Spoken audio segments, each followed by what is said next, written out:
नमस्कार, पूजा food blog में आप सभी का स्वागत है। आज 24 तारीख है। आज हर छठ माता की पूजा है। हिंदी पंचांग के अनुसार भाद्रपद कृष्ण पक्ष की षष्ठमी तिथि को बलराम जयंती मनाई जाती है। इसे हर छठ के नाम से भी जाना जाता है। हर छठ व्रत सभी माताएं अपने बच्चों के लिए रखती हैं। तो मित्रों, अब मैं मेरे छोटे बेटे के साथ पूजा करने जा रही हूँ। दरअसल हमारे मोहल्ले में जितनी भी माताएं व्रत रखती हैं वे सब एक ही जगह एकत्रित होकर पूजा करते हैं। मैं भी वही पूजा करने जा रही हूँ जो कि मेरी बुआ सास के घर घट रहता है। फाइनली अब मैं बुआ के घर आ चुकी हूँ और पूजा भी प्रारंभ हो चुकी है।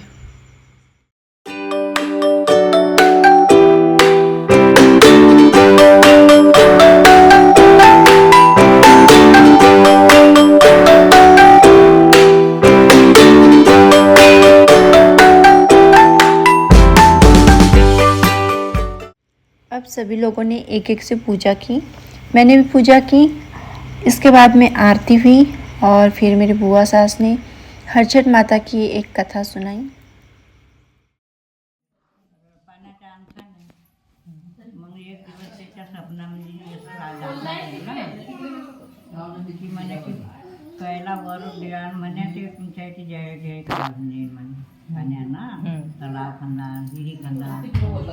आता राजा म्हणे की आपला ते एकच मग राणीला सांगे विचारत असं सप्पन दिसलं. राजा राणी दोघेही एकच सप्पन दिसलं. मग ते म्हणते की आपला लेक एकलाच आहे म्हणते. और आपला की नाही म्हणते हा नातू आहे म्हणते. दुसरं होऊन जाईल म्हणते. आपण लेकराले तिथे सोडून देऊ म्हणते मग काम लावून देऊ म्हणते. असं तलाव फुटला तिची. आता अशी छरछट आली तर तिनं बहाणा केला की जाय तुझ्या मायाच्या घरी कोणाची तब्येत खराब आहे तर तुला अर्जंट बोलवलं.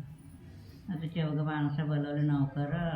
तिथे डोली सजवली और डोली झाडून मायच्या. तेवढी की नव्हते कपडे आणून लेकराला शिंगारून अंग पाय नेऊन तलावामध्ये सोडून.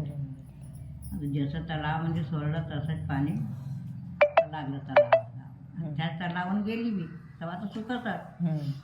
तिथे गेले तर मायबापानं म्हटलं की बाई तू कहून आली व झरछट आहे तुला लेक पहिला लेक आहे तू कहून आली. तर तशी बिचारी मग वापस आली तिथून. आणि तर त्या तलावावर पाहायचं तर म्हणते गेलो तेव्हा म्हणते तलावात पाणी नाही होतं.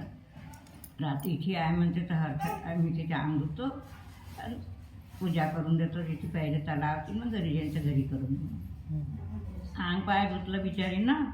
आणि आपलं असं असं पाणी अंगावर झोपलं तर ते पोरगं तिरत तिच्या जेवण. तर म्हणते पा म्हणते माझ्या लेकरा दिवशी सोडून दिलं म्हणते हिनं म्हणते.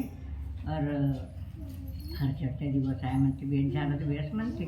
मग ते लेकराला गोदीत घेतलं डोलीत बसली और घरी आले तर सासू सासरीनं कवाडं करून की आता हे सोडून तुम्ही काय सांगा. मग म्हणते की आई कवाडं फरडा बाई गेले कुठे सोडलं असं तसं. मग कवाडं तसं सर्व माते सरी